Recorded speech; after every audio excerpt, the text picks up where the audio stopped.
And the cards that we have for you for love in March are Queen of Staffs reversed, Eight of Staffs reversed, the Ace of Staffs,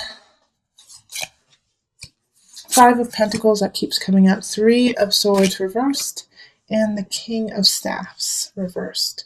So we have two people showing up here, both of them fire energy. So fire signs are Aries, Sagittarius, Leo. And they're powerful. So it feels like it definitely could be,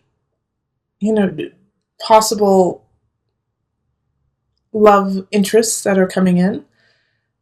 But they're in the reverse, so it's a situation where they're not here to really help you out. They're here to teach you a lesson, and a lot of signs are getting that this month. But the situation here is like you have to decide between the two, and it's kind of like deciding, between your fifth choice and your sixth choice, not your first choice. And then we also have the Ace of Staffs here in like a new beginning. And so I feel like these two people who are going to be coming in March are actually distracting you from what you need to be focusing on, and depleting you and taking away your time and energy, and pulling you away from what you should be actually looking at and who you should be looking at. Because here between the Queen of Staffs and the King of Staffs, it's like it's a king and queen, so they're linked, and the link is you. But you feel like you don't have any choice between the two. It's like you can only choose from the two, and that's it. And that's not true. In fact, choosing one or the other is not the right choice, actually, because we have the Ace of Staffs up here, and this is a new beginning. This is a new connection with a fire sign, actually. So I actually feel like there's a third choice here, and this third choice is coming up as the Ace of Staffs. Especially with this Three of Swords in reverse. Like, Three of Swords often has to do with deception, has to do with a third party. And since it's in the reverse, you're not focusing on this third party when you should be. So you actually have three choices popping up, even though you feel like you only have two. And two of them are really cunning and really exciting and funny and hilarious and sensual and just, in your face, fun. But you feel exhausted when you're with them. Like, it's exhilarating, but then when they're gone, you're like, oh, depleted. Both of them. But this Ace of Staffs, this third choice over here, makes you feel the opposite. Makes you feel connected. Makes you feel like there's hope, gives you hope, makes you feel hope. But this person isn't appearing as a romantic relationship. They're not offering a romantic relationship to start off with, I think. I think they're, they just want to be around you. And so they're not saying, they're not promising you the moon and the stars like this Queen and King are, even though it's false. But this third party is like, I just want to hang out with you. I just like being with you. You make me happy. And they're not saying relationship, let's move in together, let's get married. They're not saying any of that, while these other two people are. And the person who's, not promising you anything and just says, I enjoy you for you, is the right choice, even though they're not, they don't want to get in a relationship right now, which is smart. Scorpio, which is smart. So try your best to kind of leave these two in the dust in March. Those two people who are, I love you, you're the one for me forever, and you've only known them for a hot second. Leave them in the dust and connect with this person who just wants to be around you, enjoys you, and is honest with you about that, and is honest with, I just like you. I just like being with you. That's perfect. That's where it should be. So let's pull two universal love cards for you. Okay. Golden memories. And meditation. So for some reason, for the love readings, I haven't been reading what the book says for any of these, but my guides clearly said you need to read Golden Memories for Scorpio.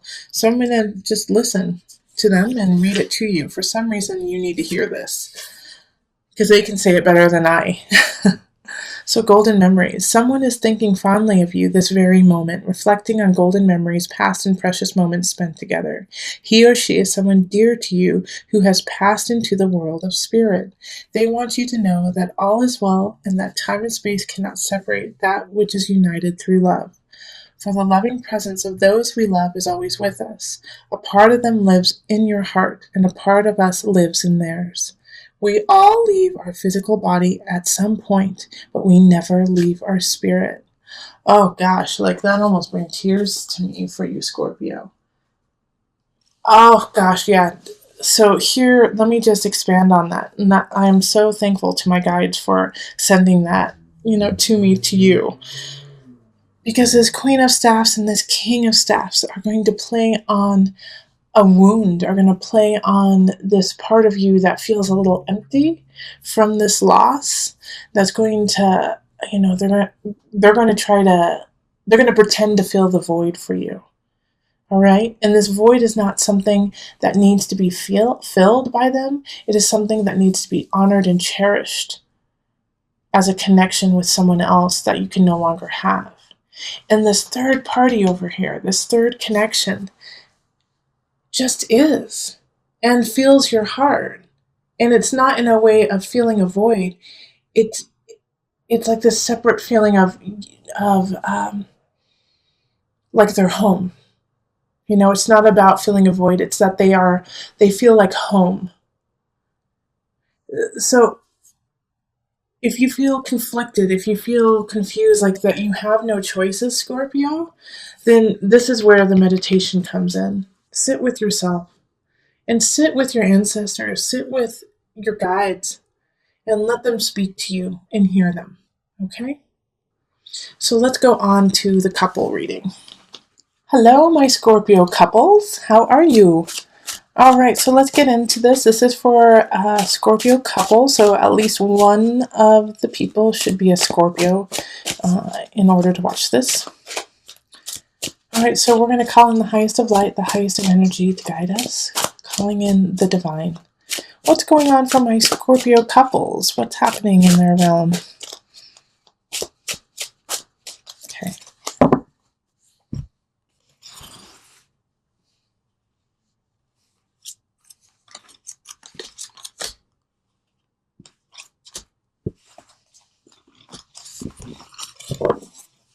All right, and let's see what we have.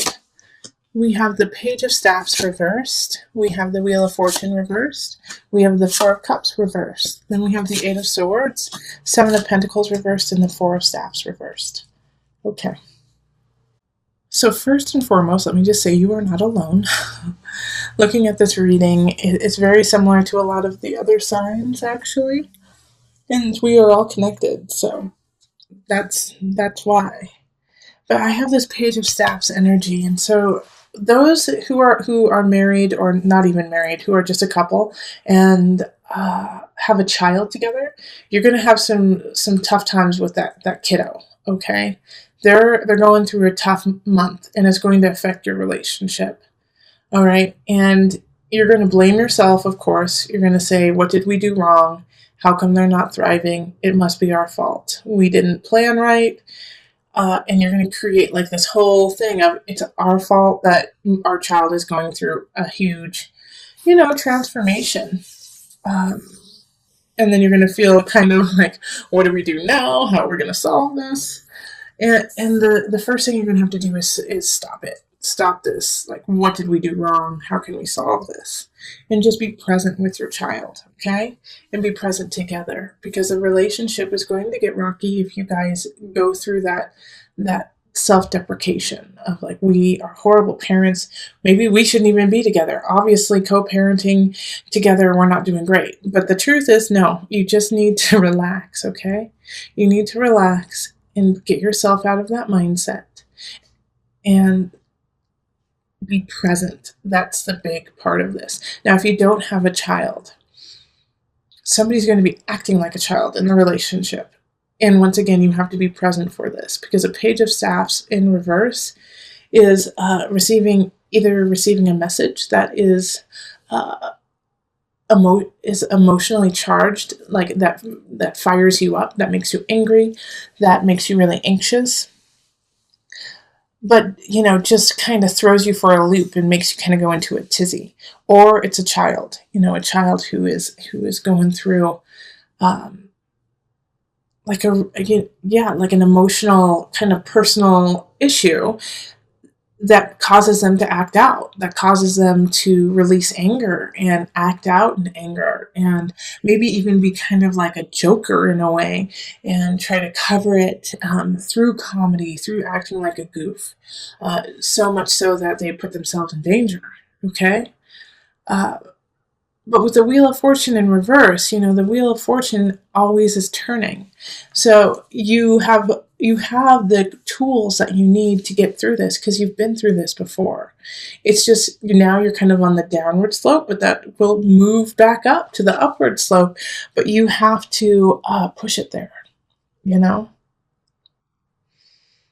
And the Four of Cups is really, is a reminder to you that you couldn't have done anything about it. There's nothing that you could have done in the past that would have changed what is happening. But the only thing that you really need to recognize too is that how you react to it is up to you.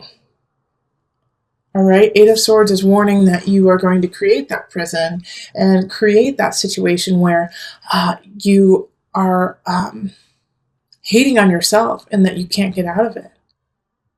But you can if you just look up and you have faith in yourself. Because as soon as you stop saying, I can't solve it, and you say, okay, what's the situation? How am I going to take care of this situation? Is when things will start to shift and you'll actually be solving it instead of just making it almost worse. I also have a situation for you, Scorpio partners, that, like, in a way, some of you, I feel like we're hoping to get engaged. We're hoping to get, you know, move in, do something together, and it's not going to happen this month. Four of Staves reversed is really saying that the celebration it's not the time. It's not the time right now. In fact, there might even be gossip of the opposite from friends and family. Yeah, so this situation that is happening, I don't necessarily think that it's the end all be all. I think because I don't see anything about very severe breaking up or anything like that. I actually see it as for you learning to stop saying I can't do it, I can't do it, I can't do it. I need help, I need help, I need help, and standing up for what you need and making it happen instead of requesting it from your partner. Because with the Wheel of Fortune in reverse, you got to put some work in, Scorpio. And it could be the opposite too. It could be that your partner needs to put the work in. With the Page of Staffs, it could be them who needs the work, needs to put the work in. Instead of you bailing them out. But there is a different situation here between the two of you. If one of you is a giver and the other is a receiver, and it often just stays in that dynamic. Yeah, it shifts from time to time, but there's one person who takes more than receives more. And so you have to balance that out, and that's that Wheel of Fortune popping up again. Things are not in balance. Okay, so let's pull the universal love.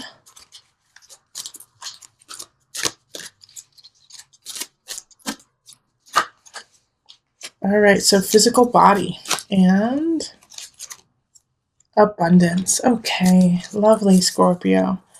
My Scorpio couples, this is good. So physical body.